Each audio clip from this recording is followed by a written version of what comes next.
Alright, hello everybody, welcome to BVL Week 4 Battles, and I'm feeling a little bit under the weather today. I don't know if I sound any different. I might be a little more nasally. I have my little, like, medicinal tea-type drink here to help me out, to help me feel sane. Hopefully I don't look too disheveled. But anyway, this is I guess it's not so much a makeup stream as much as it's we extended the deadline because I was busy on Monday. And just a reminder before we get things going, Week 5, again, this Monday I will be out of town, no stream that day.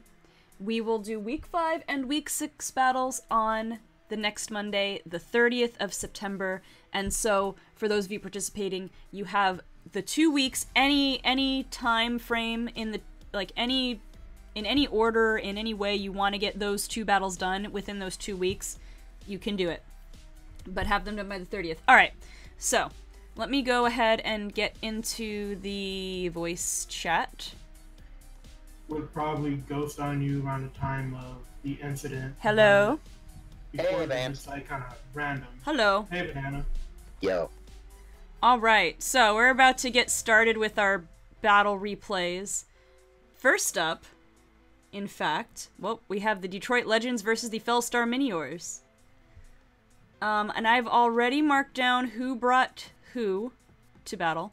So, I guess we'll just get started at, well, actually, Sargahiro, since you're here, Hi. Hi. What was your thought process, any planning when putting together this team? To be honest, I forgot entirely what my ideas were when putting it together because I was expecting the stream to be delayed for a couple of days extra, so it was like. So it's been a while. Yeah, but I can tell you that I was actually building around an idea that I was scared of my opponent bringing. Some of the things he did bring out, I was sure of, like the turtle. I forgot that thing's name. Caracosta. I almost got a Turtonator, and I was like, I feel his name. Not quite, a different turtle. And then I got 2 Intimidators because I really wanted to intimidate down the Darmanitan. Makes sense. And the Meowstic is just there just to be annoying, really. That's pretty much it. That is what it does. Everything else was just walls and some speedy offensiveness and variety, and I was like, you know what? I know he likes to stall, and he could stall me if he really wanted to. So I'm gonna bring Fable with the tech, and then the Paladin's just there, you know, being a Paladin. Sounds good. Well, let's find out what happened. Alright, so we got battle start, we got our leads are Gourgeist and Hippowdon. And Hippowdon is revealed to have the Rocky Helmet. Turn 1 Seed Bomb, but Hippowdon doesn't really care. Stealth Rockin'.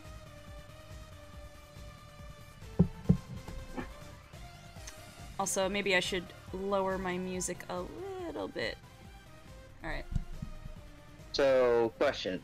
Why Rocky Helmet on Hippowdon? I mean, I'm kind of guilty of doing the same thing, but why? Because I already got leftovers on Fable. Oh, right. That makes sense.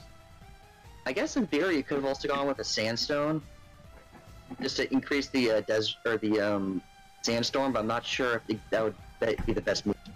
Wait. Oh no, it would not have been the best move. As a matter of fact, King's team benefits more from Sandstorm than his does. Because he's got 3 Mons that benefit from it. Hang on, I'll be right back. Jedi just messaged me. Alrighty. But having the Sandstone on a Paladin wouldn't have been a good idea, because specifically because that Theron had literally his entire team prepped for Sandstorm. Yeah, and I mean, my team didn't have anything that could do anything in Sandstorm, so it's like, you know what, I could just have this, then just have the Paladin's defenses increase instead. Yeah, I mean, he's got 3 Mons that directly benefit from it, and I think Duosion can get Overcoat or Magic Guard, I think. And either one. Darmanitan just doesn't really care because like it's just there just to take recoil damage. Yeah, so basically for mons that are either helped by or don't care about at all. You know, I don't know if I realized that Clefable had aromatherapy, that it could get aromatherapy. It got it through some means. I don't know. I don't really know where it got it because I didn't really do the research, but That's pretty useful, though. I could get it, so I was like, you know what? Let's try it. And so it just pretty much saved me from being toxic stalled the entire match. That's nice. Cause I do know he was trying to go for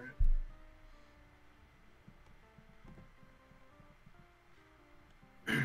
And here, when I was throwing out Earthquakes, I'm like, you know what? I could go for Earthquake, make him feel like that's the only attacking move I have, so I can go life score, and then just pull up the Ice Fang. Just like fake him out. Right, like I wanted to be like, I'm gonna try to fake him out, and I thought that was kind of like a big brain play. I don't know why he stayed in though. Yeah, because you revealed the Ice Fang once already. Right, and I don't think I think he thought the side would have done more, but I don't think he realized I was max defense.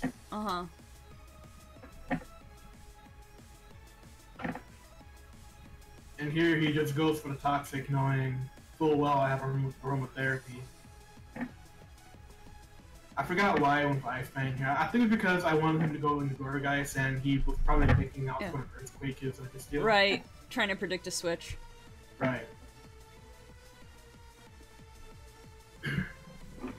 I have no idea what my game plan was here. Like, I just go Clefable and Luxray. Like, I have no idea why I did that. It looks like you're just trying to play mind games at this point.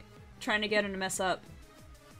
Oh, no, you know what? I remember what I was doing. I was trying to make him switch. Yeah, I was gonna say. Switch really hard. You're putting all kinds of pressure. So then I was like, you know what? Screw it. I'm just gonna go on. Oh man, Flame Orbs, and you got a leftovers out of the deal. I know. I was like, you know what? I'm getting tired of the steal, so I'm just gonna take his leftovers away, give it a Flame Orb instead, and just go on my merry way.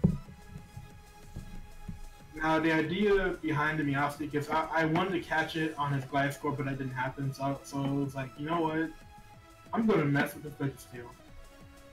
I'm just going to borderline bully Registeel. I mean, you basically just made it a speed bump at that point. Pretty much. Go for the sack, I'll put the 1 HP back. Yeah. I still think it's hilarious that Duosion qualifies as a Sword Mon.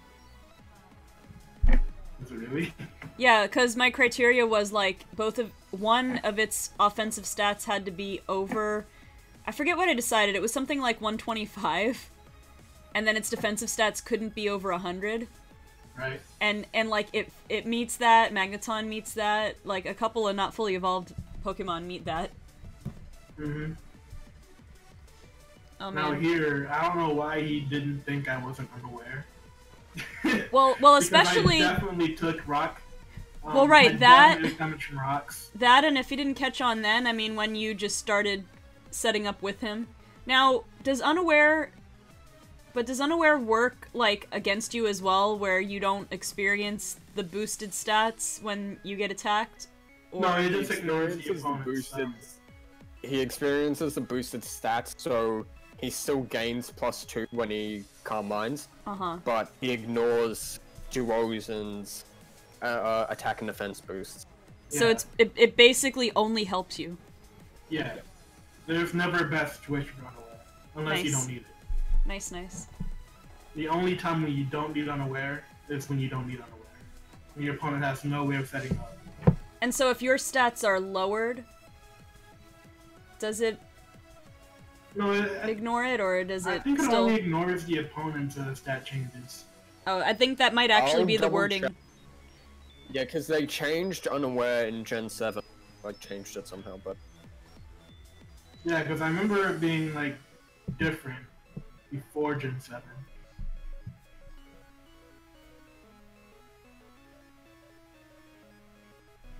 And the rest of this battle is just me pretty much showing him that you can't toxic me.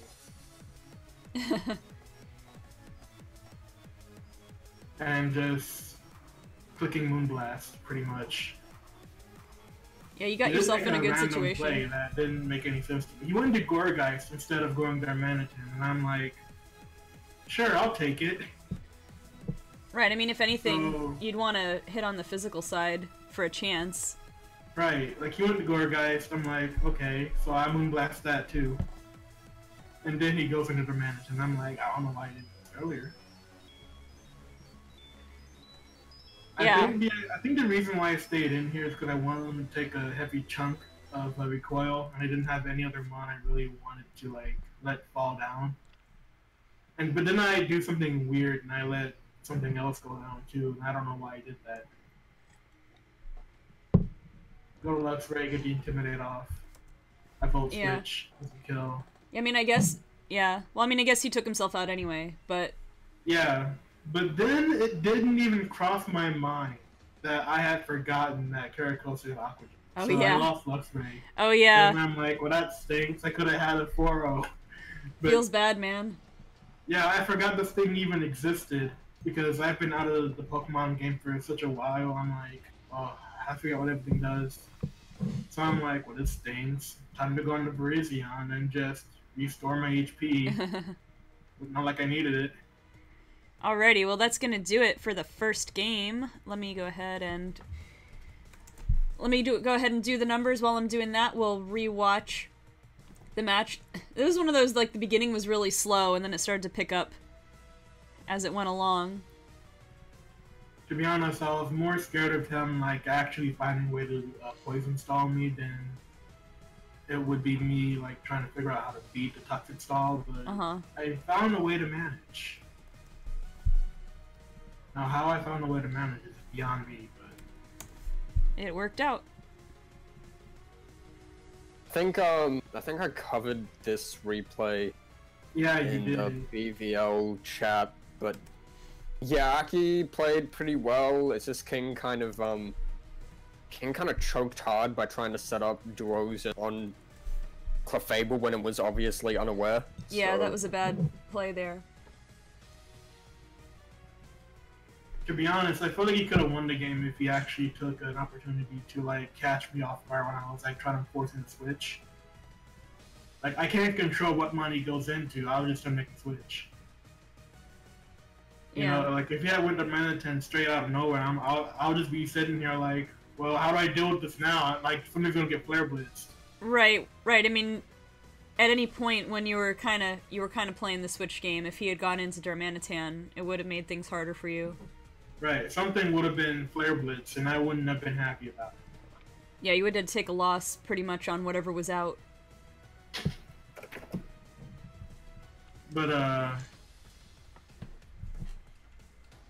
yeah, I just didn't want to see Registeel anymore for making a switch. I didn't really care what, but Darmanitan, but he didn't even do that. So, good news, bands. Your stream just got a little bit longer because we just finally battled. Alright. Oh, nice. Yeah, Mimi and I will battle soon. She's here. I see her online in Discord, but we just haven't battled. I've got the team ready. Alrighty. Are you guys like preparing to battle like pretty soon? Cool. I just added her on Discord, and hopefully she gets back. Well, if she's back to if she gets back to you pretty soon, you could just do the battle on stream if you really, really wanted to. Those are always the most. Yeah, I mean we could do it live. I just have to do it live. I just have to like fix my setup for it. Yeah, like last minute battles are usually just either like ride or die moments, you know what I mean? Yeah. AJ, thanks for the bits. So is this the first replay we watched, or? Yeah, this is the first one. We're going in order. Yeah, we've been... Going in order. Okay. Yeah, we started in order from when they were posted, and this was the first one.